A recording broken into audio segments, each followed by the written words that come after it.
He flowed out of the grave, out of the tomb, because it's a flow that can't be stopped. Power is a flow that, and it don't matter if it's dead or dormant, it's got to get up.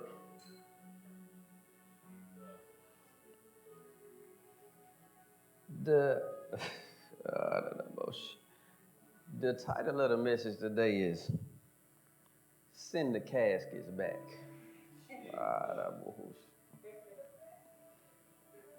I shall live and not die. Send the caskets back. I know the enemy of Digging Haley been trying to plan some funerals in my life, but I came to tell him today, send the casket. It's not dead. Send the casket back. They put Jesus in a borrowed tomb. Because if they bought one for him, they were going to have to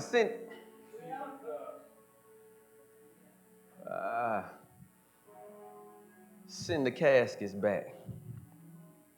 How many know that God will stop a funeral? Y'all not with me. He stopped some funerals in my life.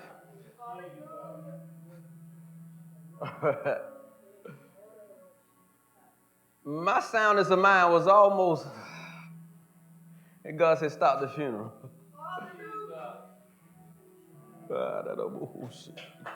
My peace was this close from being, and God said, stop the funeral.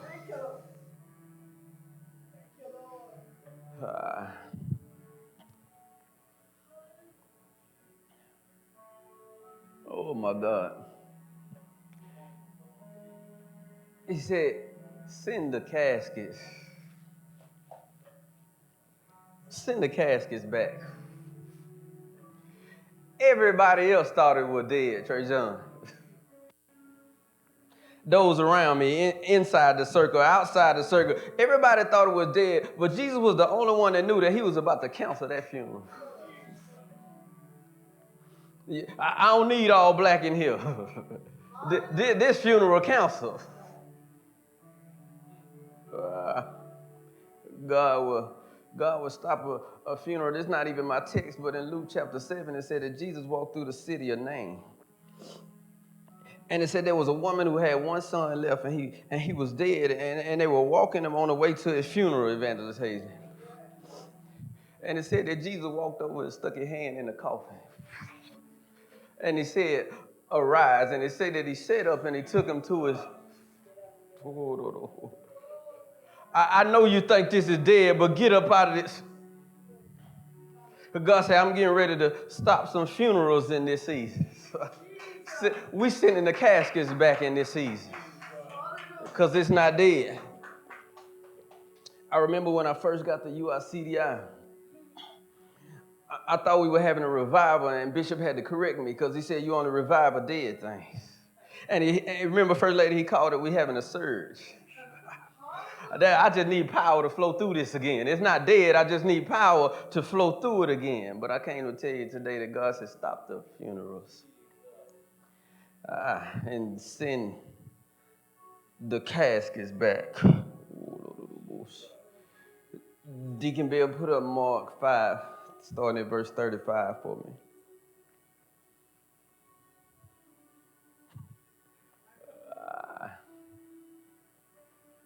I don't care if I don't feel a pulse. He can bring it back. I don't care if they're getting ready to close the casket on it. He can still bring it. Jesus went from the cross to the tomb, and they still brought. Tell your neighbor, send the caskets back. Send the They thought it was over for me. They thought this was dead. They thought my car was dead, Deacon Haley, because I was walking in the wrong direction. I was walking toward my funeral. I was on my way to my own funeral. The Lord said, this funeral canceled. I got things for you to. For I know the plans, and the plans are not funeral plans. They're not burial plans. Send the casket back. my God. Mark, am I the only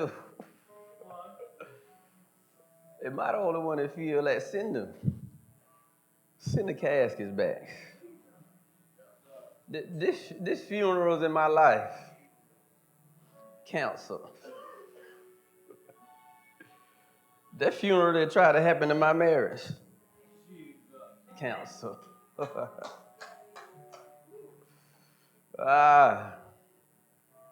Send the caskets back. Mark chapter 5, starting at verse 35. I'll be reading 35 through 43 for your hearing. And it says, while he was still speaking, some came from the ruler of the synagogue's house who said, your daughter is dead. Why trouble the teacher any further? And Deacon Hazley say, as soon as Jesus heard death trying to talk, as soon as he heard the word that was spoken, he said to the ruler of the synagogue, do not be afraid. All I need you to do is believe. Everything else is up to me. The 2 words I got for you are only believe. I know what they're saying. I know what you're hearing. I know what you're seeing, but only believe. It says, and when he went to the house, it said, and he permitted no one to follow him except Peter, James, and John, the brother of James. Somebody say, then he came to the house.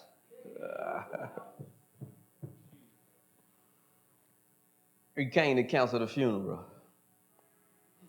Then he came to the house of the ruler of the synagogue and saw a tumult. We're going to get to that. And those who wept and wailed loudly.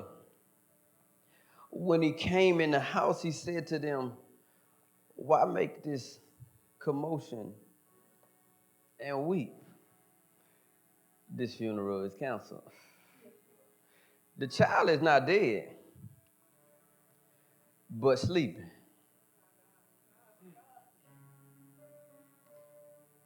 Why make this commotion and weep? Because this is not a funeral. This is a wake up. Y'all got to let that sink. He said, why are you making this commotion and weeping? It's not a funeral. It's a wake up. Verse 40 said, and they ridiculed him. But when he had put the doubters outside, it said, but when he had put them all outside, he took the father and the mother of the child and those who were with him and entered the funeral where the child was lying. It said, then he took the child by the hand and said to her, Talitha Kumi, which is translated, little girl, I say to you. Jasmine Cooley, I say to you. Alexis Terry, I say to you, arise. And immediately, Martha Collins and Chandra Hall arose, and not only arose, they walked too. For she was 12 years of age, and they were overcome with great amazement, but he commanded them strictly that no one should know of it. Because everybody don't need to know it was there.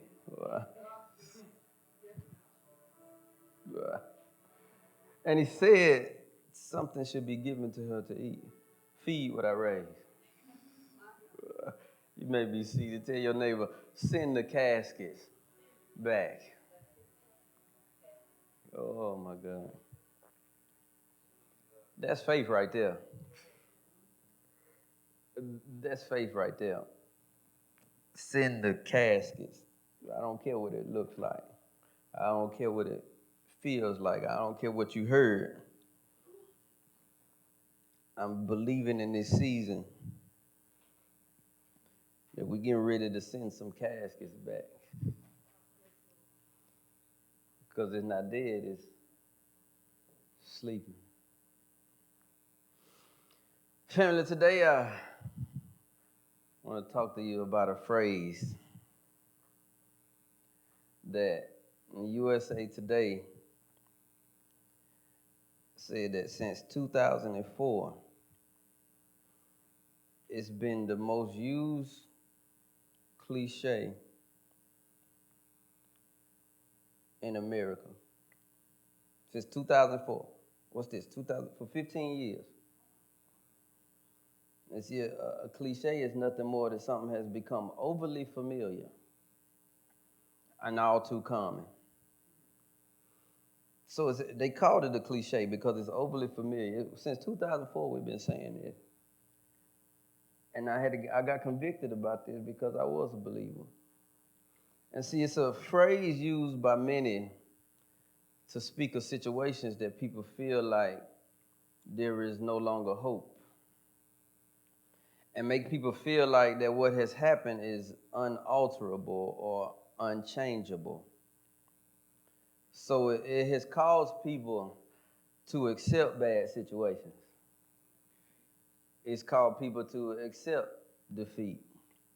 It's caused people to accept setbacks. It's caused people to accept losses. And the phrase I want to talk about today is, it is what it is. Guilty. It is what it is. There's no hope. I'm not going to try again. It is what it is. I asked God, it didn't happen. It is what it is. I prayed about it. I fasted about it. It didn't happen. It is what it is. But see, transparently, I used to use the phrase myself. Up until recently, when I got convicted about it, I was one of those since 2004 that's been saying, it is what it is. But see, then when I crack open the infallible, the indestructible, ever-living seed of the word, I read scriptures that say, like in Proverbs, where it tells me that life and death are in the power of the. And I read scriptures in Mark where it says, whatsoever things that you pray, if you believe that you will have them, you shall have them. And I read numerous times through the synoptic gospel where Jesus would talk to blindness and they could see. Where he would talk to the deaf and they could. Where he would speak to paralysis and they would rise. And then I read scriptures, Evangelist Cooley, like, greater is he that's in than he that is in there. And if he can speak to it, and he in me, and Jeremiah 1:8 say, my words I put in your, didn't that mean when I speak to it, it's got a response? So it let me know, and I got a revelation that I don't have to settle for it is what it is. I no longer, once I got that revelation and realized that if he can talk to it, and he and me talking through me, he talking through me to it, then I had to correct myself. It's not it is what it is, but it is what I say it is. I don't have to settle for this is just the way it is. It's not it is what it is. If he put his words in my mouth and I speak his words, not about it, but to it, then it is what I say it is. And I am what he says I. So I got convicted about it. It's not it is what it is. It is what I say it is. Because I can speak to a mountain. I can tell a mountain to move. And it's got to get out of my. It's not the mountain is here. It is what it is. It's move mountain. Because it is what I say it is. And so we stumble upon this text, and everybody knows that before this happened in the beginning of Mark chapter 5, Jairus went to Jesus first. I'm about to say first. He made his request known first. And he was in a hurry, and the situation was urgent. And he needed his daughter healed now because he said, Jesus, she is to the point of death. This is something serious. I need you, and I need you now. And so when he talked to him, he said, hey, my daughter is dying, and I need you to come by my house. I don't want to make funeral arrangements. I need you to come by my house so we can prevent this funeral, because she's all the way to the point of death. I need you to come, and I need you to heal her. And see, once Jairus had made his request known, Jesus was on the way to his house. Is that what the text say? He was on his way. And it say that a woman who had an issue of blood for 12 years, it said that when she heard, she came. When she came, she touched. When she touched, straight away, he healed her. But it made Jesus, it said, when she touched him, that it made him turn in the press. So in one season, he was headed in Jairus' direction. But see, somebody else came along with an issue that they've had for a long time. And sometimes I pray like, Lord, I'm asking you for a new thing. You going to go back and get them before me? They've been dealing with this same thing for 12 years. You going to touch that again instead of what I... And so what we have is when we feel like our prayers and on the journey of our prayers being answered is interrupted, what do? I want you to think about that. I'm not going to give you the answer. I want you to think about what do you do when it seems like everybody getting it, but my request was first in line. I asked you for something that's not a reoccurring issue. You healing this again for them, and I'm asking you to do a new thing. And so he was headed to heal Jairus' daughter, and something else got Jesus' attention. And but it says, see, it don't take Jesus long. It said that when she touched, it said straight away. So it didn't take him that long. So the delay was not a denial, Deacon Hayden. He said, he said, I'm on my way, wait a minute. Y'all go get that later. I'm on my way, wait a minute. And he said that he healed the woman, it said straight away. And what happened, not just did he do it, remember Jairus is waiting because it's urgent. Not only did he do it straight away, and he turned and he said, who touched me? And the disciples said, it's the multitude thronging thee. You asked me who touched you, but not only did he have to wait for the miracle, he had to wait for the testimony service. Because it said once she knew what was done to her, and she knew that she was no longer hidden, it said that she told them all about it. So have you ever had a prayer pending and you standing and somebody else testifying about? He had a request in the queue. It was pending, so he not only had to watch God do it for somebody else, but he also had to listen to her say, this is what he did for me while you waiting on him. And see, that's supposed to be encouragement, but when you feel like you need it now, what do? Jairus had to wait on the Lord. He had to wait on the Lord. So she testified, and Jesus, while she was talking, he said, daughter, he said, go in peace. The faith can not only healed you, but it's made you whole. Like now, I know it's been 12 years, but now you're lacking nothing. And see, when we stumble upon the text in Mark 5:35, the talk of death, oh my God, the talk of death didn't even wait till Jesus got finished talking. In Mark 35, it says, while he was still speaking, this is life talking, y'all, walk with me. This is life talking. This is joy talking. This is wholeness talking. He said, go in peace. This is peace talking. And the people come with the news of, it's no need to bother him now. Your daughter is dead. while life was still speaking. Isn't it amazing how every time life is being spoken in a place, that somewhere in the vicinity, somebody trying to speak death? It said while he was still speaking, have you ever been everybody got their little cruise. Have you ever been in a cruise where everybody positive but that one person? I've seen, Sister Terry, I've seen people get engaged and everybody in the room happy. And you got that one person, are you sure you want to marry? You always got that one person when life is being spoken, when joy is being spoken. And that's how you know they're under the influence of the enemy, because he comes to steal. So life hadn't even finished speaking. And the news of death was trying to creep in. So it's important for us in this season to know which voice to listen to, because they were speaking at the same time. Life was being spoken in this area, and the news of death was being spoken in this area. And if we ever get in a place where we don't know who to listen to, we in a bad spot. Because, see, if Jairus would have got it wrong, then he would have buried what was only taking a nap.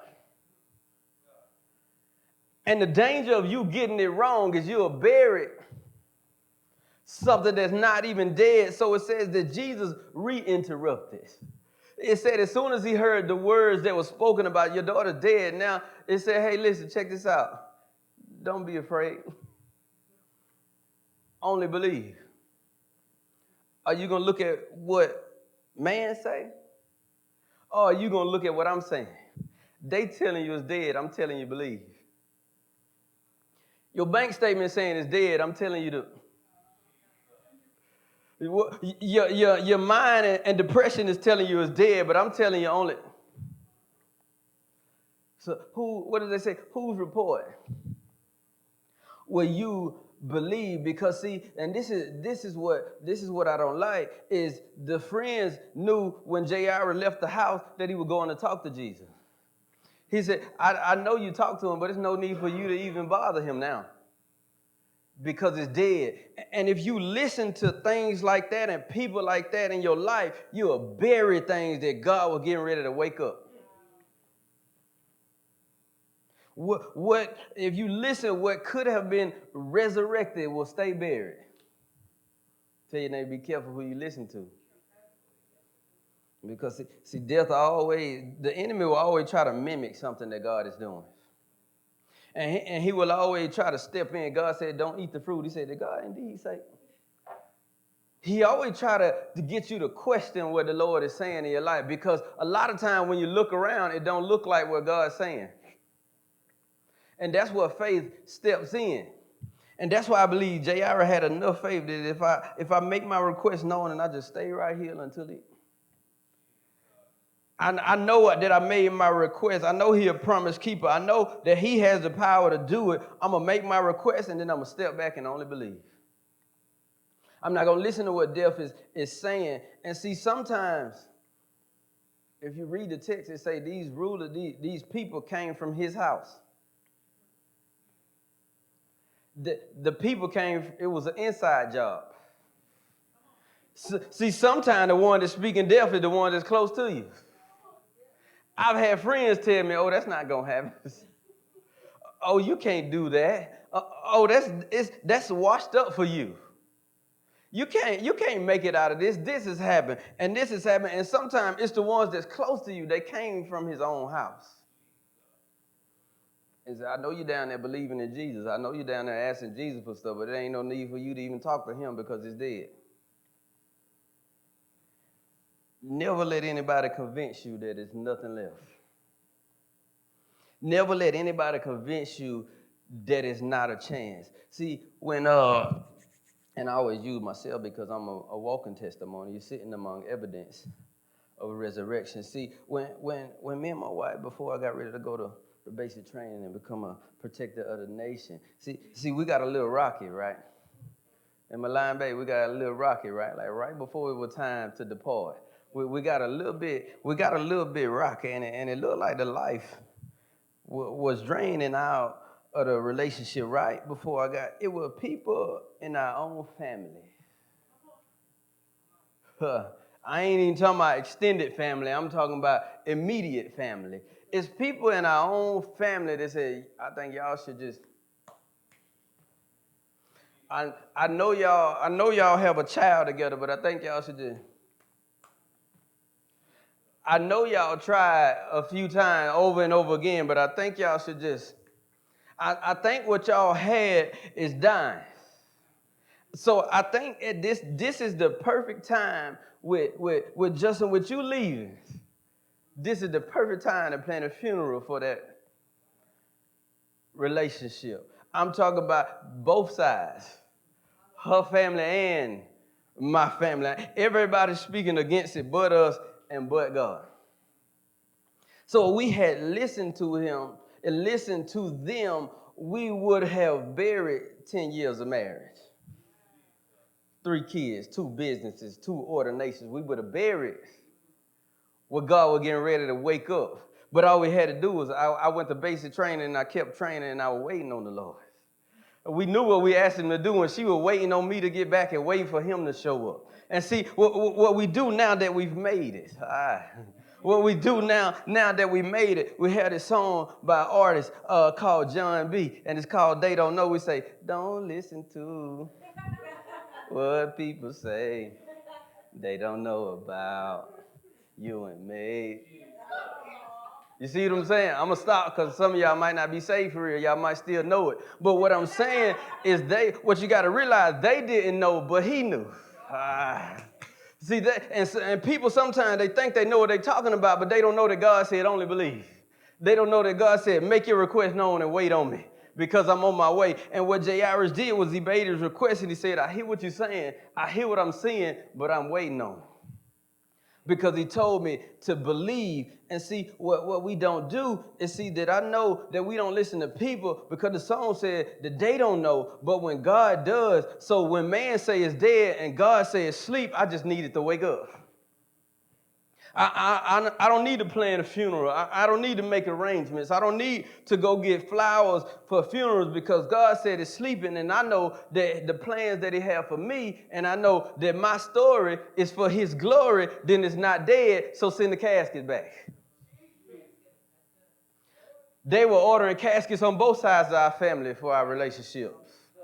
And nobody thought it would live. But we say, send the caskets back. And see, sometimes we get in limbo between the people around us because they're close. And we think they got our best interests at heart. And sometimes they do, but they just don't know what he said. They don't know what he told you about it. And they just see what they see on the outside, but they don't know what God said on the inside. And so when we get in limbo, he had his own friends from his own house in his own circle say, we know it's dead. It's no need to even believe. And Jesus saying, believe only. And a lot of times they contradict each other. So once the woman with the issue of blood got her issue fixed, Jairus still waiting on the Lord. And Pastor Cooley still waiting on the Lord. And Bishop Furley still waiting on the Lord because we know what he told us to do. Our only job is to believe only. He didn't give him many instructions. All he said was, I only believe. That's the only thing that he said to him. And then see this, oh my God, this is it right here. Well, that was one place. That was one season. That was one atmosphere. It said, so when Jesus, after he rewarded Jairus for waiting on the Lord, it said that he was on his way to the house. And he permitted no one to follow him. But Jairus, it said, and Jesus took his crew. Because certain things, I got certain crews for. I have certain circles for certain assignments. I only go with my basketball players when we're going to play. And see, Jesus said, now I'm going into this thing to resurrect something. So I got to take people with me that believe in my resurrecting power. And so he said he didn't let anybody follow him except Peter, James, and John, see, because Jesus was getting ready to go to the house. And Jesus is getting ready to go to some of your house. And it says, see, when faith is walking, doubt can't walk with it. And when belief is walking, unbelief can't walk with it. So Jesus said, I can't even let y'all come. The lack of faith that y'all have back here, I can't even let y'all come. So I know you came and dropped this bad news off, but when I go to raise the marriage, I can't even let you come. Because you're trying to speak death in the atmosphere. And see, when healing walking first, lady, sickness can't come with it. They can't walk together. And see, when blessings are coming, the curses can't walk with it. So sometimes when you're on your way somewhere, you got to say, you can't go this time. Hey, you can't go this time. You can't go this time. And see, I talked about the last time that I preached on Anointed to Carry. It said, this is the season that I've never seen it in this fashion. And see, when we enter into that season, what it's saying is the magnitude of what we need God to do. We can't afford to walk with anybody that don't have the same kind of faith that he can do what we're seeking him for. See, I can't, if I'm walking faith, I can't have doubters beside me because they're taken away from me. So it said, I can't let you go. See, I need somebody that don't think he can fix it while it's alive, but if it does die, he can bring it back. And if your belief is not lined up with that, I'm sorry, you can't go this time. And you can't go on this trip. And see, because the text said, and this is how they came with the wrong report. I figured this out. This is how the people in front of the house, they were confused. Because it said when Jesus got to the house, it said as soon as he got to the house, it said that he saw a tumult, T-U-M-U-L-T. Is that how I pronounce that? Yeah. It said that he saw a tumult. And what the definition of that is confusion and disorder. So he left the doubt where it was. He took believers with him. And then when he showed up to where the doubt came from, he saw confusion and disorder. And if that's in your house, when you come out of the house, then you can't bring anything out but confusion. And it said that when he got there, he saw a confusion and disorder. And see, in this season in my life, in an area, Deacon Haley, where I need a miracle, I can't afford to have confusion and disorder around my house. Because, see, God is not the author of confusion. And God don't bless anything that's out of order. So what that's saying is, if it's confusion here, that's not God. And if it's disorder here, there's no blessing. And in my house, I need blessings and God. Because they connected. So anything that's around, you know it's not him, because with him not being the author of confusion, I mean he didn't write it. And if confusion there, he didn't write it. And if he created everything in Genesis, and if it's confusion and it's disorder, then he's not there because he didn't write it, and the blessings are not there because he doesn't bless anything that's out of order. See, in a house, in this season, in the movement, if we're looking for seats to be filled in every service, confusion and disorder got to go.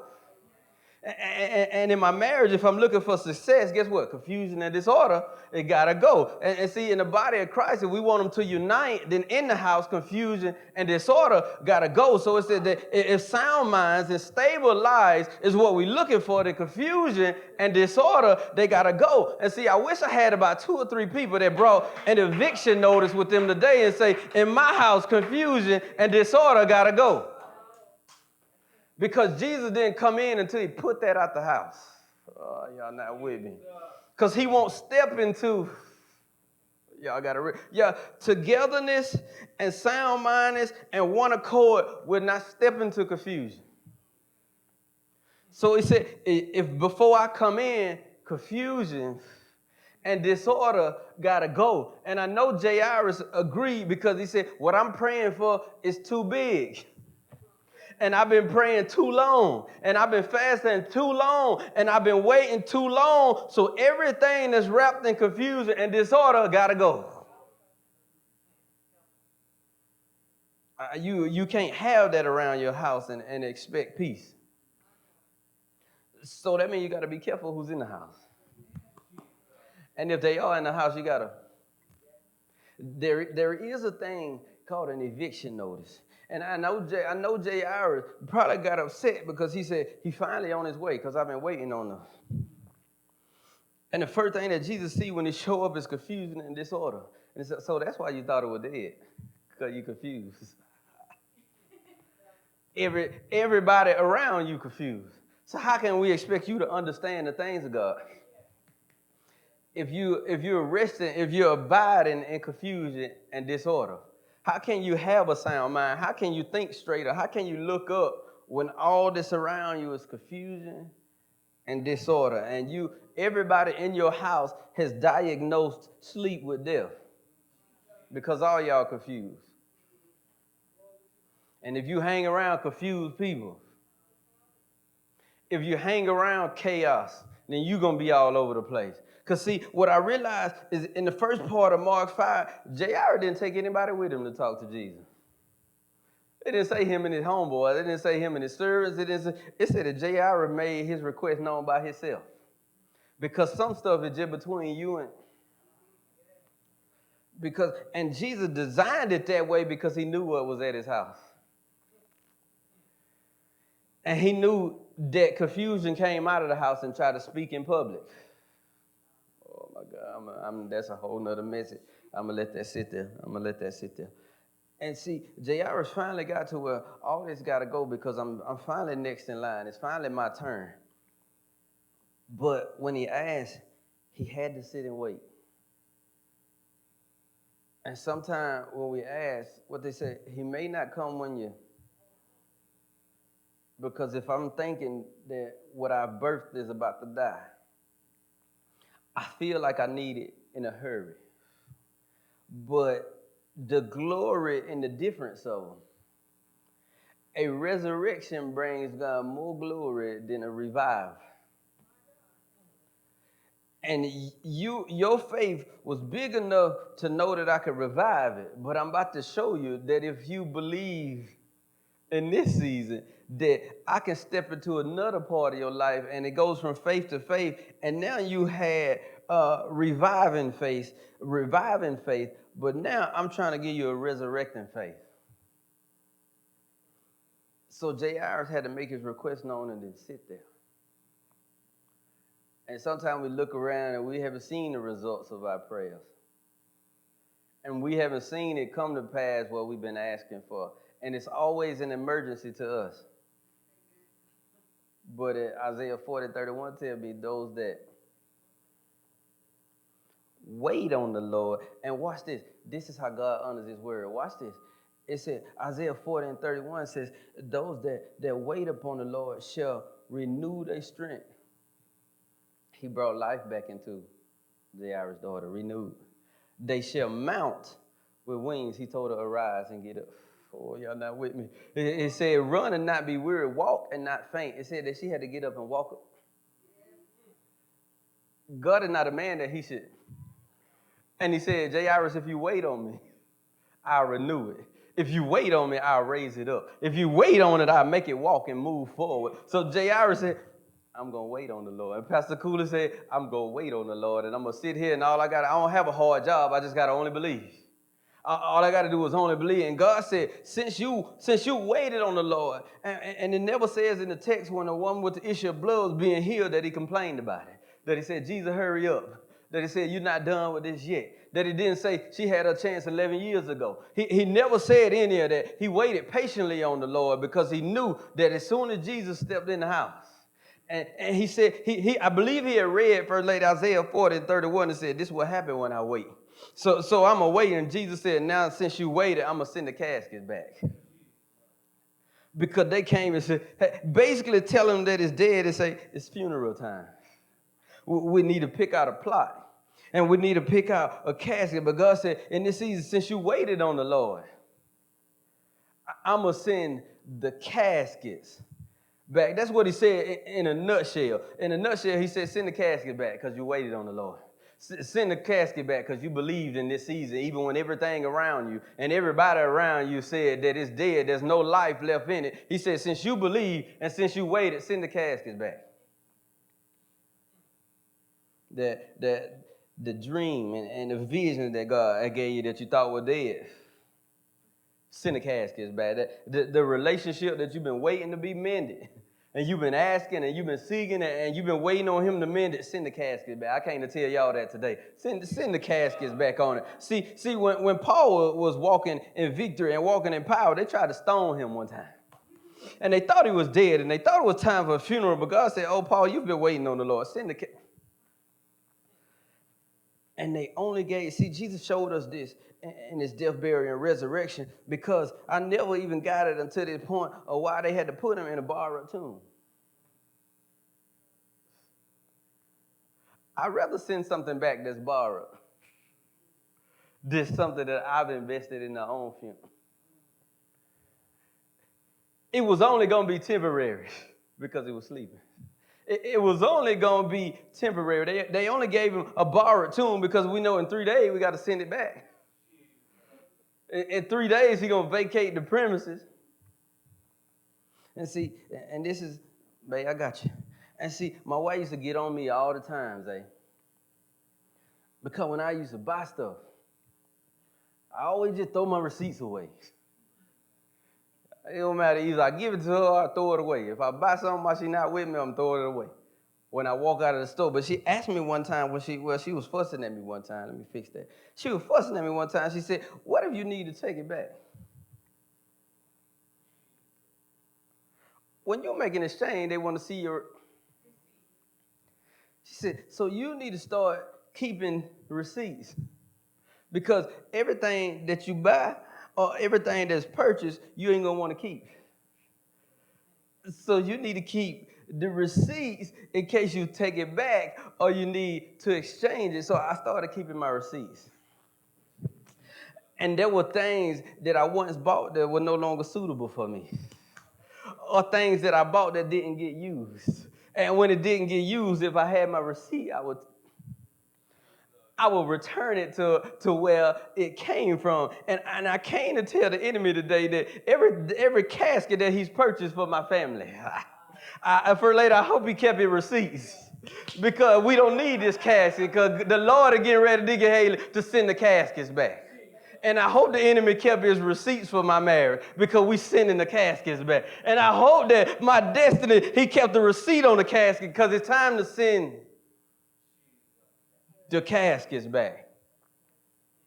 I hope he kept. Tell your neighbor, I hope he kept his receipt for this. He wasted his money on this. Because it's time to send the caskets back because God made an exchange for us on Calvary. When he hung his head and said, it is finished, he made an exchange. And many songwriters say he gave me beauty for. And so he made an exchange. Look at how one death, look how many caskets it sent back.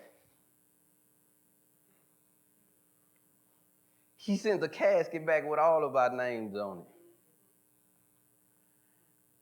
And if greater is he that's in, then I can walk into a house. And I can put confusion out the house. And I can put disorder out the house. And I can look at what they thought were dead and say, Talitha Kumi. And it's got to arise up.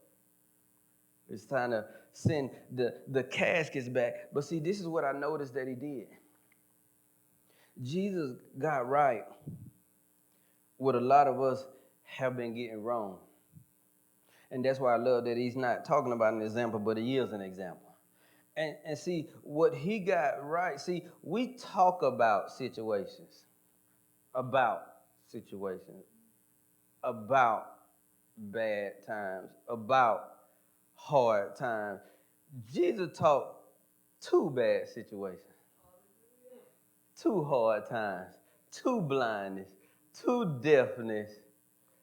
We got to stop talking about and start talking.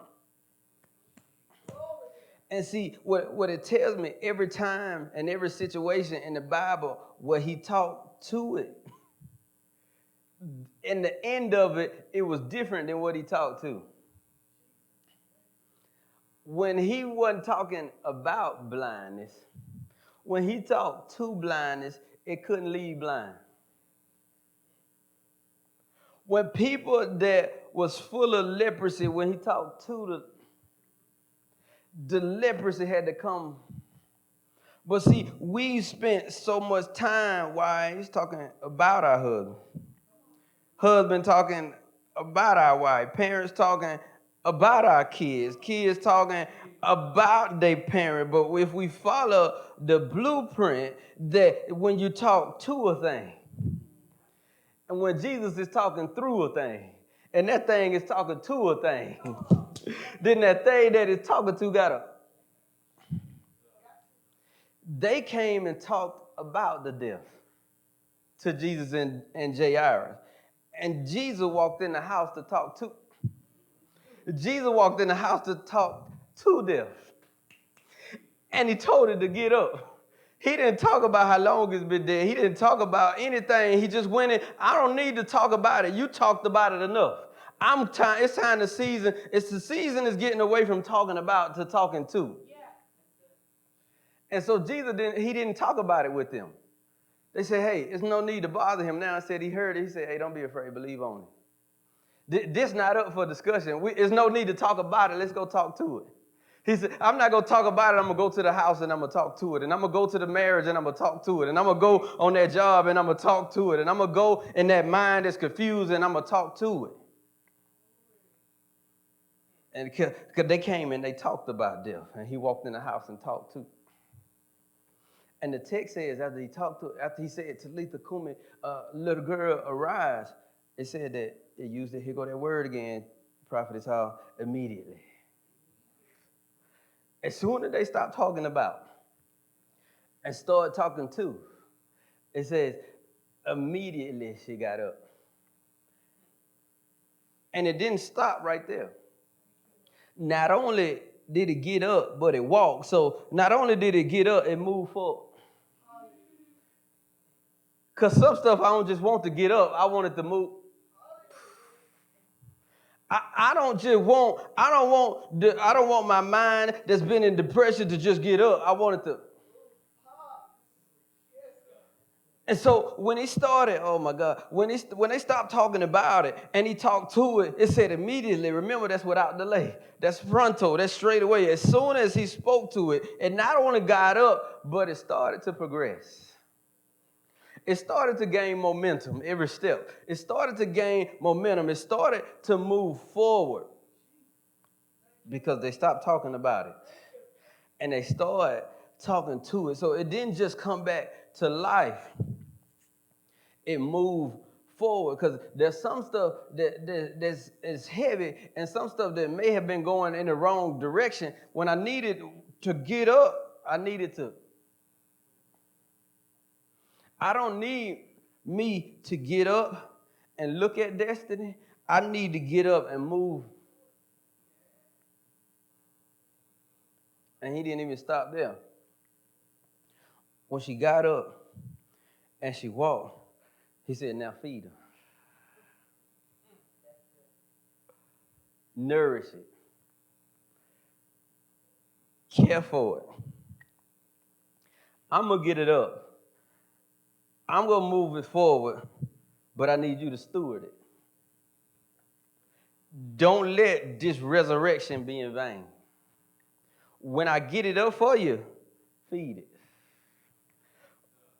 When I get that relationship up for you, feed it. When I get the finances up for you, feed it.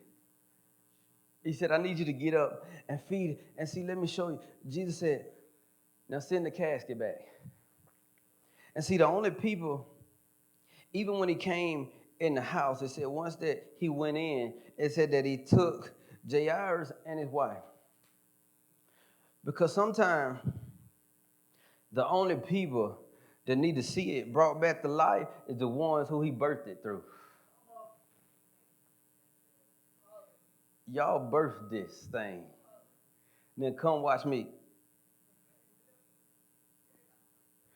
You birthed it and you believe. Y'all go get that when you get home. You birthed it and you believe. So let's let it get up. Let's push it forward.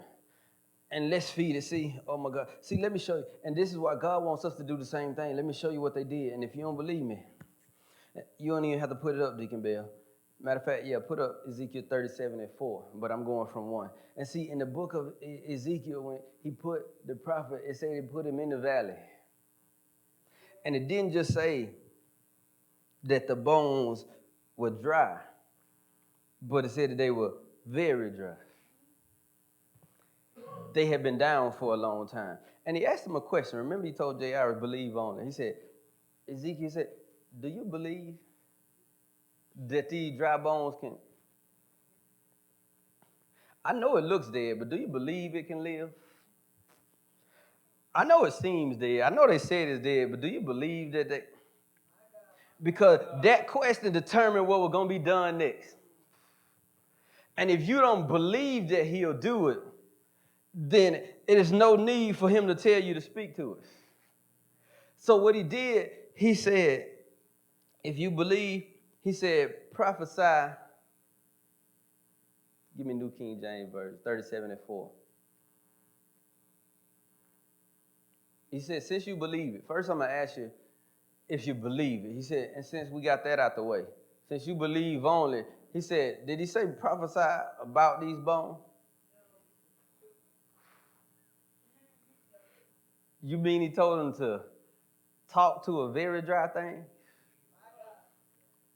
You mean tell me if I believe I can talk to something that's not dry but very dry? I could talk to something that's been in the ground and been down and been disconnected for this long. If I believe only, you mean I can talk to it? He said prophesy to these bones. He didn't bring them down and say, let's talk about these bones. He said, if you want it to live, prophesy to the bones. And then he told him what to say to him. He said, oh, dry bone, hear the word of who? That means there's only one word that'll get it up. And so he talked to the bones, and in the text it say that the bones came back to.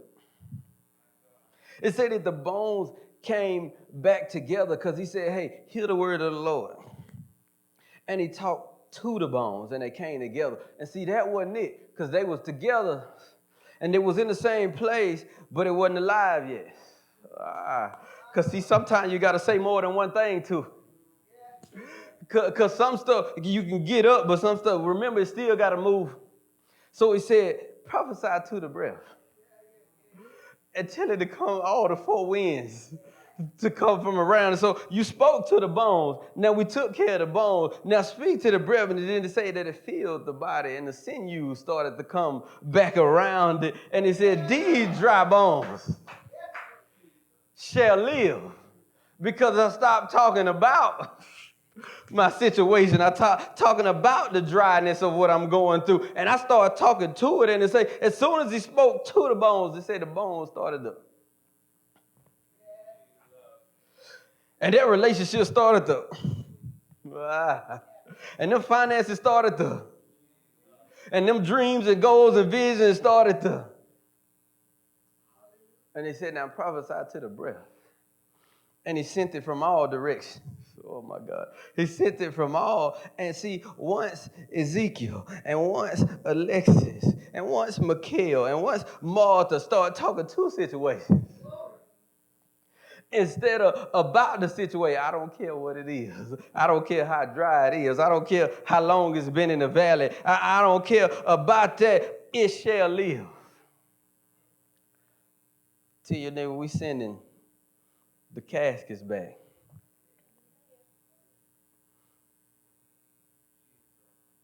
No caskets this season. Y'all got to get that. No caskets this season. We need to get to a level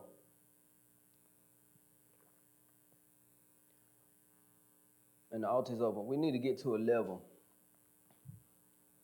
in our walk that even if somebody on the inside, somebody that you trust with everything. People that's in the house, people that's inside your circle. Right? It doesn't matter even if it's them. It doesn't matter what your eyes say. It don't matter what your ears say. If it's your ears hear, if it's something different than what God is saying, you got to put it out the house. You got to put it out the house. Because I don't believe that their intentions was bad, but they just didn't know what he said. And some things in my life, I don't believe. I believe that my wife and I, both of our family members, thought they had our best interests at heart. They weren't. Their intent wasn't to cause harm. They called themselves protecting us, but the only thing that protects us is we stay inside the will. So if he's saying believe and they saying I don't see it, and he's saying believe and you saying I don't see it, and they're saying that it's dead, there are many things in my life still moving forward that at one time I was planning funerals for. At one time I thought it was over. That people weren't making preparations for me, I was making them myself. Because I don't want to be naive and say everything is going to look easy. Because I believe when they left Jairus' house that the daughter pulse was gone. But the songwriter said faith can cause the facts to change. Because truth be told, some things were dead. But we serve a God that they said death can't even hold him down. And if it's in me, then death can't hold me down. And if he in you, death can't hold you down. But he said, this is the season. I'm not talking about what your five senses are saying. I'm talking about what he is saying. The five senses, see, faith is outside of the five senses. He don't care what it tastes like, look like, sound like, smell like. If he say believe, then there's nothing that he can't resurrect. It's nothing that he can't pull back. And the Lord is saying it's time out for talking about stuff. Nothing changed in Jesus' walk unless he talked. Matter of fact, there was a man in the Bible who said, Jesus, I believe you to be a man of God, and you're so full of power that you don't even have to come to my house to heal what it is that I need healed. And it said that Jesus sent the word to the house, healed what was in the house, fixed what was in the house, mended what was in the house. And he said, if we can get to a level of faith where we stop discussing stuff and start declaring stuff. Because see, a discussion and a declaration, the difference is the posture and where it comes from. You can only power has the authority to declare. And if you can look at anything that you think is fading, anything that's on life support in your life, in your family, on your job, you got to tell it it's going to live. Because it's not it is what it is. It is what I say it is. I can tell very dry bones to come together. I can tell the body of Christ to come together. I can tell healing to come to my body. I can tell sickness it's got to go. But I can't talk about it. I got to talk to it. And you can't talk about it. You got to talk to it. Because life and death. So that means there are only two ways that you can even talk. Everything that comes out of your mouth comes out of those two categories. Either when you open, life is coming out, or when you open, death is coming out. And you deserve a funeral if you speaking.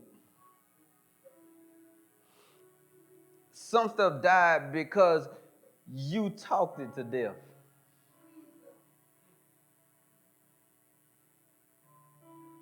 I'm glad, and I know everything worked together for the good. I went to college as a chemistry major. That's what I wanted to do. I wanted to be a chemical engineer. I got to a place with grades and behavior and discouragement that I talked myself out of leaving college.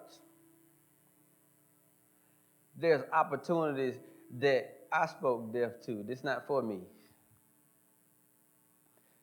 It is what it is. I came, I tried, I failed. Me and my wife, we came together, we tried, it failed. It is what, I had the spirit of it is what it is on me. And what that does is build a hopelessness instead of building faith. And God said, if I could get you to build as much faith in the future as you built in hopelessness in the past, then you can tell a thing to get up. And I don't receive funerals anymore. I'm not speaking there, and I don't receive anybody else that's speaking.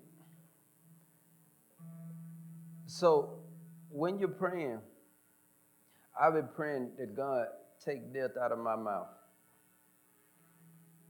Take it out of my vocabulary.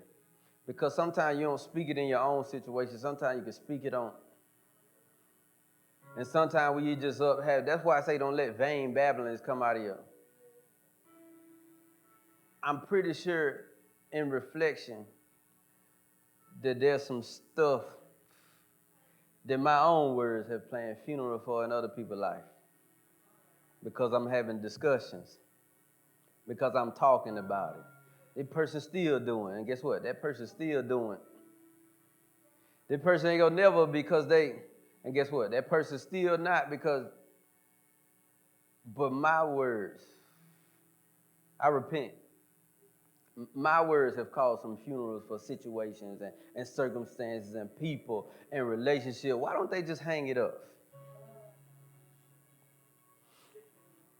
Why don't they just hang that up? That's dead. I wish they would just let that go. And what I'm realizing is I was making funeral arrangements for other people's homes, for other people's relationships, for other people's finances. And so I repent today, and I hope that you do too, because I know I'm not the only one. And I ask God to pull back every funeral that I orchestrated with my mouth. Every casket that I've sent to somebody's situation, I ask him to forgive me. Because God's saying in this season, he was just waiting for Jairus to believe that he can do it. And I've gotten to a point where I've seen him do things with my own eyes. But the Bible tells me that eyes haven't even seen. And ears haven't heard. And so I'm expecting things. I'm expecting bones to come back together. And I'm going to talk to them. And I'm prophesying to every bone in here, in the house and out the house. And I command it, and I prophesy to it, and I speak to it to come back together. And every breath that's gone, I declare and I prophesy to the breath to come back in every bone. Lord, pull it all back together.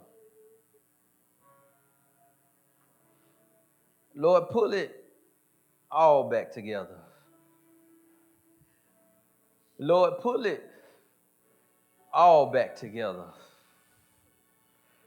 Lord, pull it all back together. What I've pulled apart, pull it all back together. Because I'm putting confusion out this season. And I'm not letting confusion follow me this season. And I'm putting disorder out this season. It's not going to follow me this season. Because there are some houses in my life that I need Jesus to step into. And I can't let what I have around keep him from coming, because I need it all to come back together.